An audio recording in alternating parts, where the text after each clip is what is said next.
নমস্কার, আমি লিপিকা। আমার ছোট্ট ইউটিউব চ্যানেলে তোমাদের সবাইকে স্বাগত। আজকে একটা ছোট্ট গল্প দিয়ে আমি আমার ভিডিওটা স্টার্ট করছি।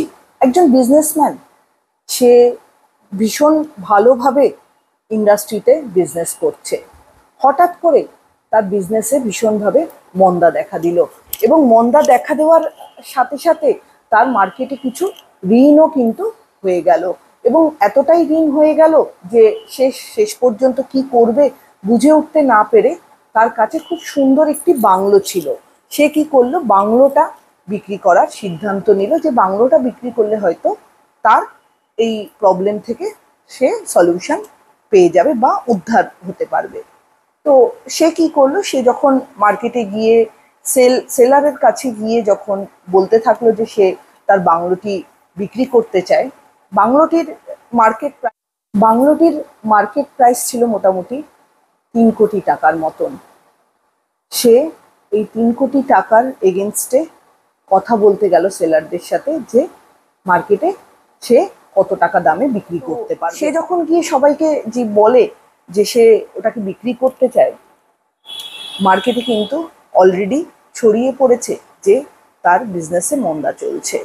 তো সেক্ষেত্রে সে কি করে, আমরা সবাই জানি, সবাই দুর্বলতার জায়গা নেয়। তো সে যখন গিয়ে বলে, তখন যারা মার্কেটে সেলার ছিল তারা বলছে যে না, আমরা এটাকে কিন্তু 1 কোটি টাকার বেশি দিতে পারবো না। সে দেখলো তার সেটা থেকে তো লস হবেই, সে বিজনেসের সাথে সাথে তার মাথা গোঁজার জায়গাটুকুও সে হারিয়ে ফেলবে। সে তখন প্যানিক না করে ভীষণ ঠান্ডা মাথায় একটা ডিসিশন নিল। কি ডিসিশন নিল?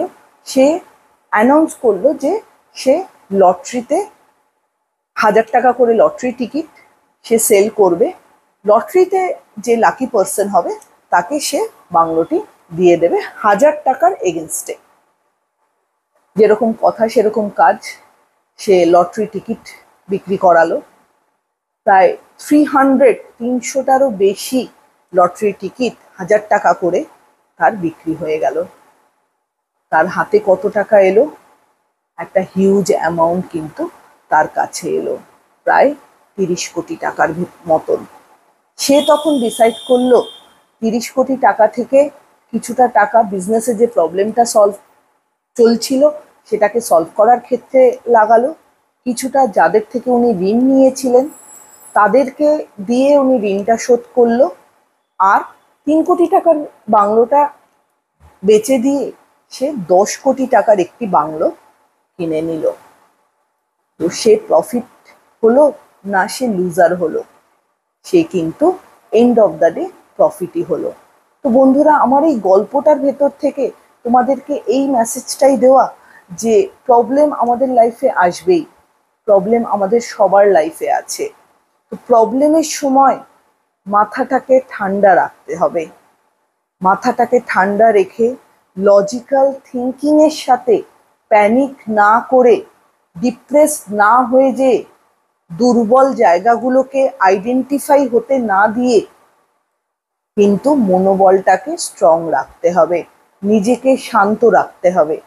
এবং নিজেকে যদি এই সময় শান্ত রাখা যায় তাহলে কিন্তু অনায়াসে আপনার লাইফে যে প্রবলেমটা এসছে সেটার সলিউশন এক না একভাবে কিন্তু বেরিয়ে আসবেই।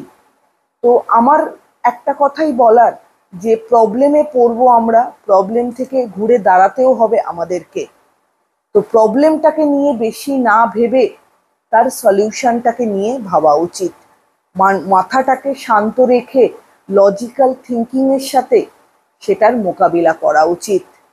আর যে মুহূর্তে আপনি একটা প্রবলেম থেকে আপনারকে কাম রেখে, শান্ত রেখে আপনি যেই সলিউশন করে সেটা থেকে উঠে আসবেন, আপনি দেখবেন পরের কোনো রকম কোনো প্রবলেম এলে পর সেটাতেও কিন্তু আপনি সমান কনফিডেন্সের সাথে, আপনার কনফিডেন্স লেভেল কিন্তু আগে যতটা না ছিল, সেকেন্ড বা পরের প্রবলেমগুলোতে সলিউশন করার ওয়েটা কিন্তু আপনার অন্যভাবে, অন্য রকমভাবে আপনার কাছে চলে আসবে। তো সেক্ষেত্রে প্রবলেম হলে পর মাথাটা ঠান্ডা রেখে আপনি ডিসিশন নেবেন, আপনার মাথা যদি ঠান্ডা থাকে, আপনার থিঙ্কিং প্রসেসও কিন্তু প্রপারলি লজিক্যালি কাজ করবে। প্রবলেম সলভিং এবিলিটি আমাদের সবার আছে, শুধু সেটাকে প্রপার জায়গায় অ্যাপ্লাই করতে হবে। তো অ্যাপ্লিকেশনটা আপনাকে মাথা ঠান্ডা রেখে করতে হবে। আর মাথা ঠান্ডা রাখার জন্য আপনাকে ফিজিক্যালি মেন্টালি কিন্তু স্ট্রং হতে হবে। তো নিজেকে স্ট্রং রেখে প্রবলেমের সময় ঘুরে দাঁড়ানোর চেষ্টা করুন। ঘুরে আমরা দাঁড়াবই, অনেক প্রবলেম থেকে আমরা উঠে দাঁড়িয়েছি আমাদের লাইফে, এর আগেও আমি আমার প্রবলেম থেকে উঠে দাঁড়াবো। এই ধরনের মেন্টালিটি বা এই ধরনের চিন্তাধারা নিজের ভেতরে এনে প্রবলেমটার সলিউশন বার করে প্রবলেমটা সলভ করুন। ভিডিওটা ভালো লাগলে চ্যানেলটা লাইক অ্যান্ড সাবস্ক্রাইব করে দেবেন।